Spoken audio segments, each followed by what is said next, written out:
इस वीडियो में Madras high court के एक लेटेस्ट जजमेंट की बात करेंगे, जहां पर सवाल ये था कि शादी अमान्य होने से मेंटेनेंस का दावा किया जा सकता है या फिर नहीं।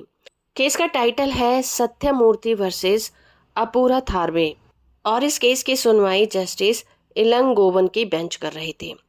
ये मामला दो अलग अलग धर्मों से रिलेटेड है, क्योंकि यहाँ पर हिंदू और ईसाई के बीच में मैरिज हुई थी और ये मैरिज एक मंदिर में मंगलसूत्र बांधकर की गई थी।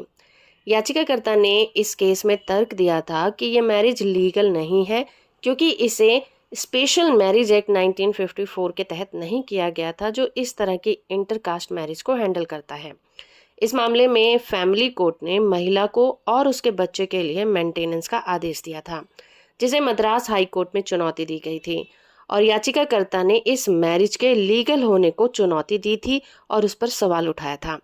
इस मामले में हाई कोर्ट के पास चैलेंज ये था कि याचिकाकर्ता का ये दावा कि उसकी मैरिज लीगल नहीं है, वो सीआरपीसी के सेक्शन 125 के फैसले पर क्या असर डालता भी है या फिर नहीं। हाई कोर्ट ने यहाँ पर सुप्रीम कोर्ट के ही एक फैसले का हवाला दिया और ये कहा कि भले ही मैरिज को अमान्य घोषित कर दिया जाए, लेकिन पत्नी का सीआरपीसी के सेक्शन 125 के तहत मेंटेनेंस पाने का दावा बरकरार रहता है, बशर्ते दोनों के बीच में फिजिकल रिलेशन बने हों। हाई कोर्ट ने पति की याचिका को खारिज करते हुए कहा कि दोनों के बीच लंबे टाइम तक फिजिकल रिलेशन बनते रहे और उनका एक छोटा बच्चा भी है।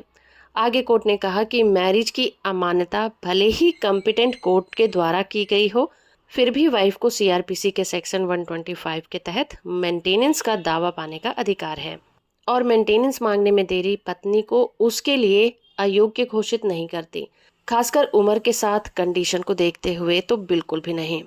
सुप्रीम कोर्ट ने अपने एक फैसले में कहा है कि किसी भी आदेश को वापस लेने की अंतर्निहित शक्तियों का प्रयोग सिर्फ उन मामलों में किया जा सकता है जहां पर आदेश अधिकार क्षेत्र के बिना दिए गए हों या फिर प्राकृतिक न्याय के खिलाफ हों, और इस केस में दोनों ही लागू नहीं होते।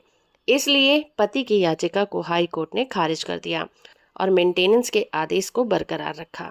जजमेंट की पीडीएफ कॉपी का लिंक आपको नीचे डिस्क्रिप्शन में मिल जाएगा। होप कि ये वीडियो आपको इन्फॉर्मेटिव लगी होगी। वीडियो को लाइक और चैनल को सब्सक्राइब करना बिल्कुल मत भूलिएगा।